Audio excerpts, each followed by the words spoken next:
नमस्कार.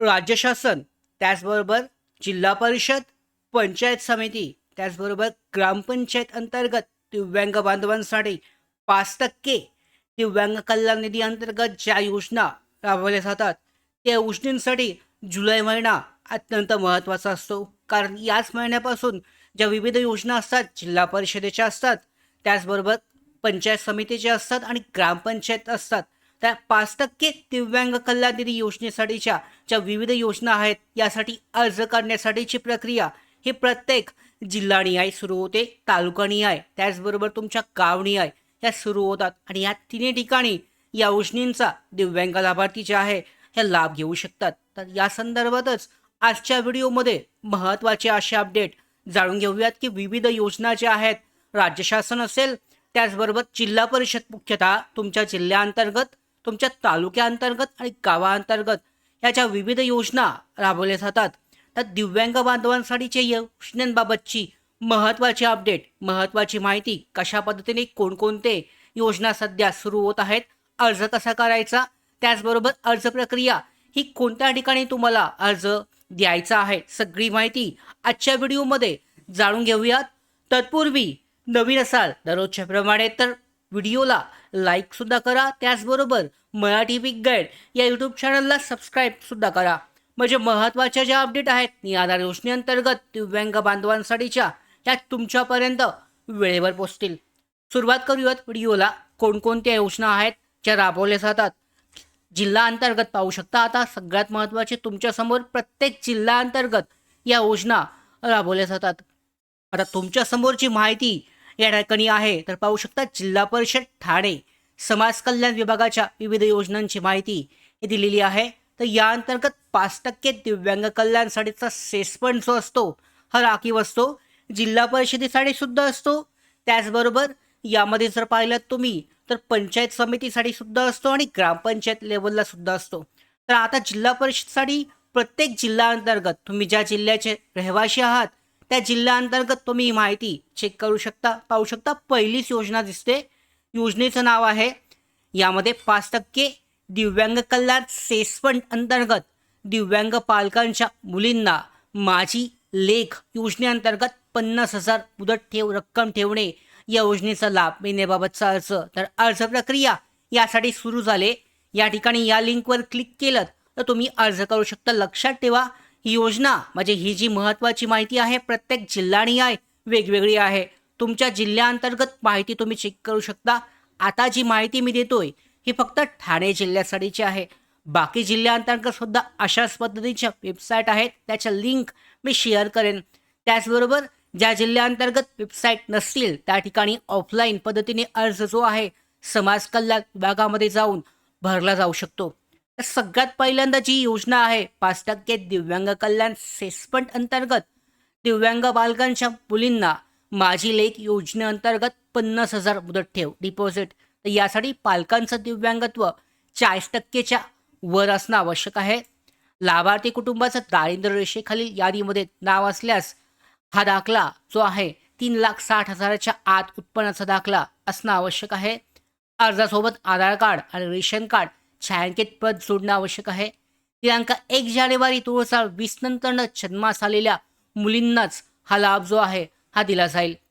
लाभार्थी अर्ज ग्रामपंचायत, पंचायत समिती यांच्या शिफारसीसह समाज कल्याण विभागाकडे सादर केला जाऊ शकतो. ऑनलाईन पद्धतीने अर्ज करण्यासाठी यामध्ये ॲप्लिकेशन अर्ज उपलब्ध आहे.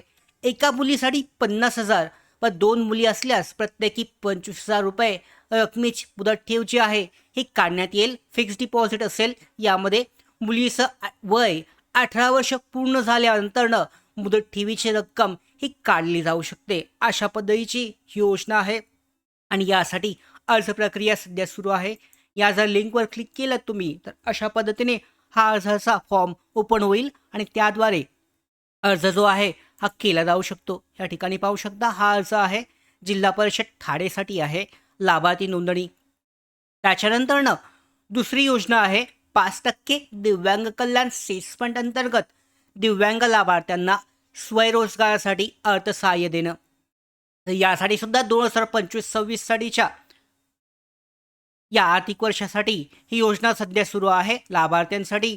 यामध्ये त्या सेम पद्धतीच्या अटी असतील. उत्पन्नाचा दाखला वगैरे जे सगळे कागदपत्र आहेत ते लागतील. त्याचबरोबर वैयक्तिक लाभार्थीचं बँक खातं आहे, त्याचं सगळे तपशील, त्याचं पासबुक या ठिकाणी लागणार आहे. महत्त्वाचे कागदपत्र जोडून या ठिकाणी त्याच पद्धतीने अर्ज जो आहे हा केला जाऊ शकतो. पुढची योजना आहे दिव्यांग लाभार्थ्यांना 3 चाकी वाहन स्कूटी खरेदीसाठी अनुदान देणं. तर सन 2025-26 या आर्थिक वर्षासाठी दायित्व असलेल्यांना प्रथम प्राधान्य देण्यात येईल. तर यामध्ये पाहिलं तर पाहू शकता 50%च्या वर ज्यांचं दिव्यांग असेल, दिव्यांग प्रमाणपत्र असेल, त्यांना ही जी स्कूटी आहे स्कूटी खरेदीसाठी अनुदान जे आहे दिले जाईल. तर यासाठी सुद्धा त्याच पद्धतीने कागदपत्र हे घेणं आवश्यक आहे. लाभार्थ्यास स्कूटी, ई स्कूटी दुसऱ्यास विकता येणार नाही, असे सगळे जे महत्त्वाचे नोंदी आहेत तुम्ही चेक करू शकता. त्याच्यानंतर मागासवर्गीयांसाठी आहेत किंवा इतर योजना आहेत. तर अशा पद्धतीने पाहू शकता सगळ्या योजनांसाठी प्रत्येक जिल्हा परिषद निहाय अर्ज प्रक्रिया सध्या सुरू आहे. तुम्ही ज्या जिल्ह्याचे रहिवासी असाल तर त्या जिल्ह्याअंतर्गत चौकशी करून, ज्या जिल्ह्याअंतर्गत ऑफलाईन ऑनलाईन पद्धतीने वेबसाईटवर माहिती उपलब्ध नसेल, सगळ्यात पहिल्यांदा मी सगळ्या जिल्ह्याअंतर्गत जे याद्या आहेत, लिस्ट आहेत, लिंक आहेत त्या शेअर करणार आहे. त्या ठिकाणी तुम्ही क्लिक करू शकता. तुमच्या जिल्ह्यासाठी कोणकोणत्या योजना सध्या सुरू आहेत त्याची माहिती चेक केली जाऊ शकते. आणि जर का तुमच्या जिल्ह्यासाठी ऑनलाईन पद्धतीने अर्ज प्रक्रिया सुरू नसेल तर तुम्ही जिल्ह्याच्या समाज कल्याण विभागाअंतर्गत माहिती चेक करून त्या ठिकाणी जाऊन त्यासाठी अर्ज करू शकता. त्याचबरोबर याच वेळेला पंचायत समितीकडून सुद्धा प्रत्येक तालुका स्तरावर सुद्धा दिव्यांग बांधवांसाठी अशाच पद्धतीच्या विविध योजना ज्या आहे या सुरू असतात. त्यासाठी सुद्धा 5% सेस फंड अंतर्गत अर्ज केला जाऊ शकतो. त्याचवेळी यामध्ये पाहू शकता ग्रामपंचायत आणि पंचायत समिती एकत्रित मिळून सुद्धा काही वेळेला लाभ दिला जातो. तर या योजनेअंतर्गत दोन्हीचा एकत्रित लाभ जो आहे हा लाभार्थी घेऊ शकतात. तर अशा पद्धतीने सध्या महत्त्वाचा महिना हा जुलै महिना सुरू झाला असून प्रत्येक जिल्हा पंचायत समिती आणि त्याचबरोबर ग्रामपंचायत अंतर्गत या 5% सेस फंड योजनेसाठीची सध्या अर्ज प्रक्रिया सुरू आहे. तुम्हाला जर या गोष्टी जर माहीत नसतील तर तुम्ही चौकशी करा. तुमच्या जिल्ह्याअंतर्गत, तालुका अंतर्गत, गावाअंतर्गत चौकशी करा. तुम्हाला माहिती मिळाली तर त्यानुसार तुम्ही अर्ज करू शकता. जास्तीत जास्त दिव्यांग बांधवांपर्यंत हा व्हिडिओ शेअर करा जेणेकरून सगळ्या दिव्यांग बांधवांना या योजनेचा लाभ घेता येईल. अशाच पद्धतीच्या महत्त्वाच्या अपडेट या आधार योजनेअंतर्गत दिव्यांग बांधवांसाठीच्या मिळवण्यासाठी मराठी वीक गाईड या यूट्यूब चॅनलला सबस्क्राईब करा.